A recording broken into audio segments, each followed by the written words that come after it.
peternak. Jadi sekarang kita akan membahas yang namanya betina prolific atau betina yang beranak banyak. Yang dalam arti prolific beranak banyak, yang anakannya lebih dari 3. Jadi itu yang banyak orang, wah kenapa ini anak prolific tapi kok ngenurinnya nggak banyak gitu. Kita ada penjelasannya. Saya udah beberapa kali eksperimen, beberapa kali juga namanya mempraktekkan. Kita akan bahas satu persatu. Ayo kita ke kandang Baraya.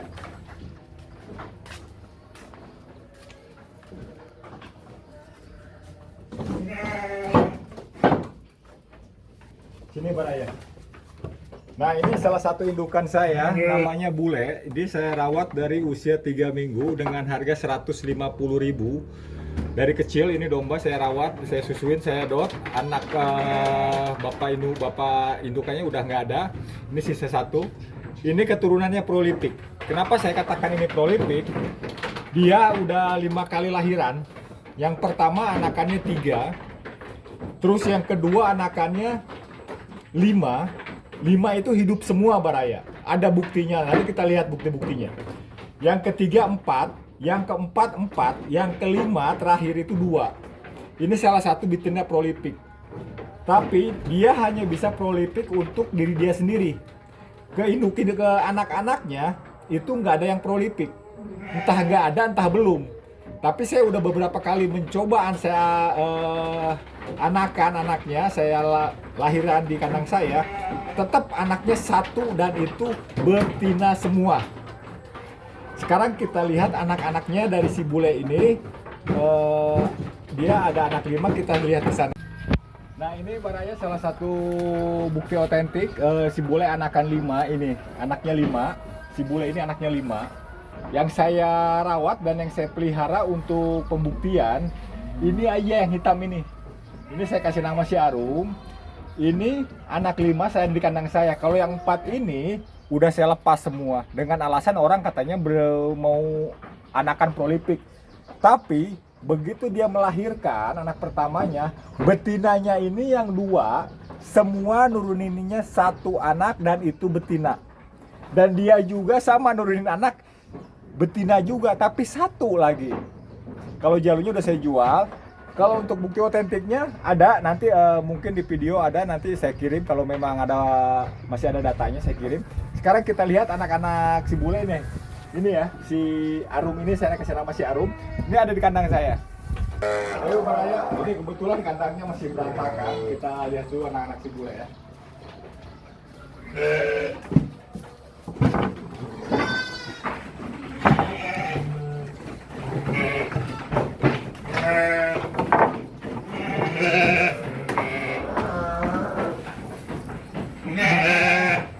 Nah ini baru kita lihat, ini anak si Bule yang tadi saya tunjuk di gambar. Ini anaknya.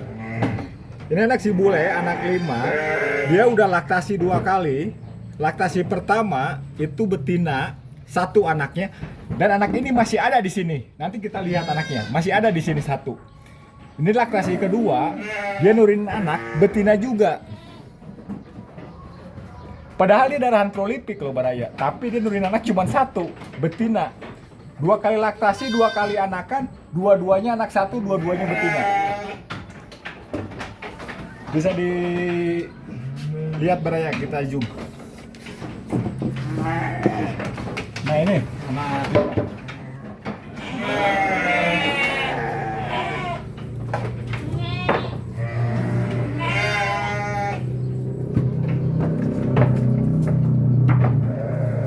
Ya, tapi anaknya 1 ini anak yang 2 kali, anak yang kedua dia lahiran, anaknya betina juga. Nah anak yang ini, anak yang pertama ini yang betina, sekarang udah lahiran dia. Kita lihat anaknya.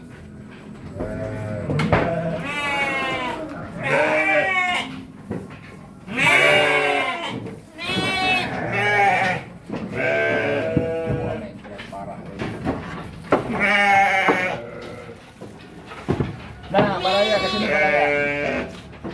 Ini anak yang tadi di sana. Ini anak yang tadi si Arum ini, berarti ini cucunya si Bule. Dan ini baru 3 hari melahirkan dan anaknya juga betina juga. Dan cuman satu. Jadi saya katakan Prolipic itu nggak semuanya bisa nurunin dari anak-anaknya, enggak. Tergantung milik kita juga, mungkin tergantung istilahnya perawatan kita juga, kita nggak tahu ya. Ya tak mungkin ya milik saya cuma segini. Dan ini anaknya. Satu betina. Saya katakan ini neneknya. Ini Prolipic, 100% Prolipic. Ini betina lagi. Ini saya mau uji coba lagi, apakah cicitnya ada, kecicitnya si bule, atau ke cucunya si Arum ini ada darahan Prolipic, kita nggak tahu. Dia baru sekali, kita akan uji coba lagi, ini satu kali lagi, apa dia bisa nurunin lebih dari satu, dan uji jalu kita nggak tahu. Nanti kita uji coba, dan ini insya Allah akan saya coba uji coba lagi, saya besarkan, karena cicitnya, dari cicitnya siapa tahu bisa nurunin anak dari Prolipic. Kita nggak tahu juga, nah, namanya kita hanya ikhtiar, uji coba, jadi hanya memastikan, jangan katanya aja. Tapi saya sudah membuktikan sendiri, Prolipic itu nggak menurun ke anak-anaknya. Tapi saya akan terus mencoba, sampai di mana Prolipic ini akan berkembang dan akan menurunkan hasil yang bagus, sampai di mana. Bisa dites Baraya, dilihat dari dekat, ini anak 5.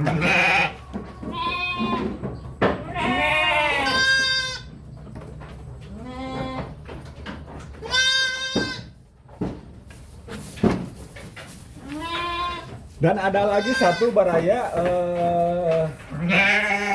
dia Prolipic juga, cucu si bule juga, cuman indukannya udah mati, tapi dia cucunya si bule, masih cucunya si bule, anak Prolipic, dan dia nurunin anaknya satu, tapi untungnya jalu yang dia turunkan. Itu masih ada bukti otentik di saya. Kita lihat Baraya, anaknya tuh ini nih. Nah ini anaknya nih Baraya, ini anaknya. Ini anaknya berarti cicitnya si bule ini tuh. Cicitnya si bule, tapi dia anaknya cuma satu. Kita lihat indukannya saya koloni untuk memastikan apa dia bisa timbul Prolipic atau enggak. Kita lihat indukannya.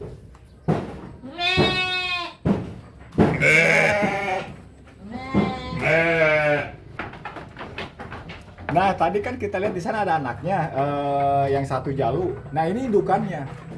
Dan dia cucunya si bule, anak ya indukannya udah mati karena kembung, karena nggak kedetek sama saya waktu dia lahiran.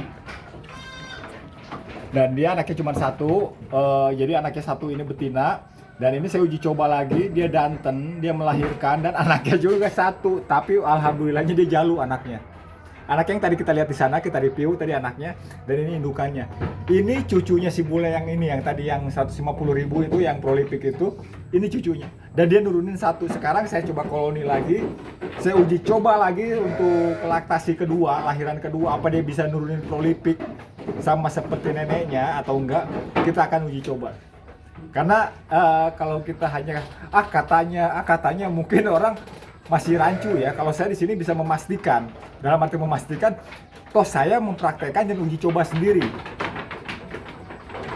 Dan ini namanya saya kasih nama Delis, kebetulan anaknya cuma satu, jalu yang tadi kita lihat di sana. Jadi gitu Baraya, masalah betina Prolipic itu enggak semuanya bisa nurun ke anak, ke cucu enggak.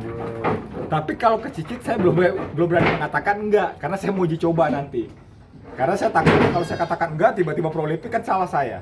Tapi nanti kita coba uji coba, kita akan review lagi, kita akan kasih laporan lagi. Tapi sampai sejauh ini, indukan Prolipic itu tidak menurun ke anak, dan ke cucunya tidak nurun. Dan anaknya semua satu. Yang saya jual aja saya tetap pantau, anaknya satu juga. Dan yang punya anak satu jalu, cuman ini. Yang lain, satu tapi betina. Dan ada satu lagi Baraya, domba yang anak Prolipic, indukan Prolipic, anaknya 5. Nah ini Baraya. Ini domba kemarin itu anakan 5. Kebetulan saya sendiri yang merajiin, anaknya 5. Yang 3 hidup, yang 2 mati dalam kandungan. Dia nurunin 4 jalu 1 betina. Dia posisinya danten. Anak-anaknya yang 3 itu, 1 kemarin kena step karena cuaca yang sangat ekstrim. Jadi anaknya ini sisa 2. Itu mau saya uji coba lagi. Karena ini salah satu indukan prolific. Saya mau uji coba lagi di betinanya. Apa bisa menurun nggak atau gimana? Kita nggak pernah tahu. Kita akan terus uji coba Baraya. Jadi di sini kita beternak itu harus sambil belajar. Dalam harus sambil belajar apa? Jangan sampai kita hanya mempersepsikan, oh kata si A gini, kata si B gini. Kita harus punya bukti yang otentik. Ya makanya di sini saya nggak, kalau memang di kandang kami, kalau kami belum punya bukti dan belum ada bukti secara nyata, secara real, kami nggak berani ngomong apa-apa. Ya paling ya ini buktinya. Tapi kalau ada buktinya, yang satu tadi prolific bule, itu saya katakan kalau si bule sendiri nggak nurun ke anak dan cucunya. Tapi kalau ke cicitnya tidak tahu. Kalau ini dia belum saya bisa buktikan anaknya bisa prolific atau enggak, karena saya belum bisa membuktikan. Nanti kita buktikan, kita akan terus review laporan-laporan tentang prolific. Jadi intinya domba prolific itu bukan dari betinanya. Jadi gimana milik kita, gimana hoki kita, di mana keberuntungan kita itu sangat berpengaruh. Misalnya ini waktu saya beli, katanya neneknya ini cuma anak 2, dia nggak ada keturunan prolific. Iya, jadi cuma anak 1, anak 2, dia nggak ada keturunan prolific. Tapi di saya, dia bisa anakan 5, bahkan yang ngejualnya aja bingung. Loh, kok bisa? Padahal dia nggak ada genetik prolific. Ya makanya saya bilang, ya mungkin itu hoki saya, mungkin keberuntungan saya, kita nggak tahu. Jadi faktor keberuntungan, namanya faktor hoki juga itu pengaruh untuk prolific. Selain genetik, itu juga sangat mempengaruhi. Jadi makanya untuk saat ini saya penekanan prolific itu gimana cara perawatan, gimana hoki kita, gimana milik kita. Kalau domba, ya insya Allah. Kalau memang dia nggak prolific, kita rawat dengan baik ya prolific. Yang prolific aja kita rawat dengan baik, ya nggak jadi prolific. Jadi itu aja mungkin laporan tentang yang namanya bibit prolific, anak-anak yang nurin atau enggak. Saya katakan dengan jelas, indukan prolific tidak menurun ke anaknya prolific, ke cucunya tidak menurun. Tapi kalau ke cicitnya, saya nggak tahu. Itu ada di kandang saya.